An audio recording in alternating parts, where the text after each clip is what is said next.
Bismillah, Kuya Goods yung nga pala. Ayan, so meron pala tayong tanggap.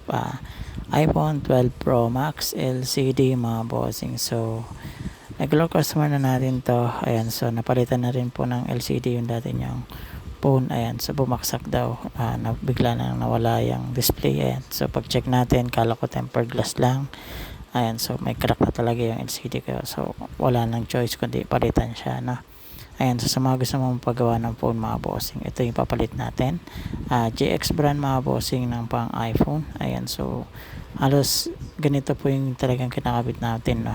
Quality naman to kasi mga bossing itong GX brand na LCD natin. Mas maganda yung quality ng kanyang brightness, yung kulay. Ayan, so soft touch din. Pag class A kasi mga bossing na ilalagay, nag-glitch. Ayan, so walang ibang dapat ilagay kundi itong ating GX. So nagtry kasi tayo ng class A mga bossing. Pag class A, ayun, nagkakaroon ng glitch. Ayan, so pag tumatagal is nagkakaroon ng mga line. So kaya napilitan tayong palitan siya ng GX brand. Ayan, so medyo nagtitipid pero ito quality, medyo mataas na ng konti mga bossing, pero ayan, so quality naman. So kaysa magtipid, mas mainam quality na ilalagay natin. Ayan, so sa mga gusto magpagawa nga pala ng phone, ayan mga boss, nandito kami sa SM Core 4th floor, Cyberzone Mobile World Store. Ayan, so nagagawa na kami ng printer, laptop, computer mga bossing, no?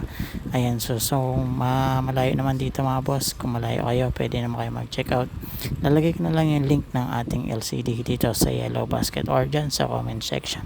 Ayan, so sa mga gusto mag-order mga bossing, PM lang kayo, comment nyo lang sa comment section yung unit ng phone nyo. Ayan, lalagay ko na lang dyan yung link. Ayan, so sa mga gusto magpagawa mga bossing, ayan, nandito kami sa SMR 4th floor, Cyberzone Mobile World Store. Ayan mga boss. Ayan mga bossing, maraming salamat po pala sa mga nag-like ng ating video. Hanggang dito na lang. Maraming salamat. Paalam.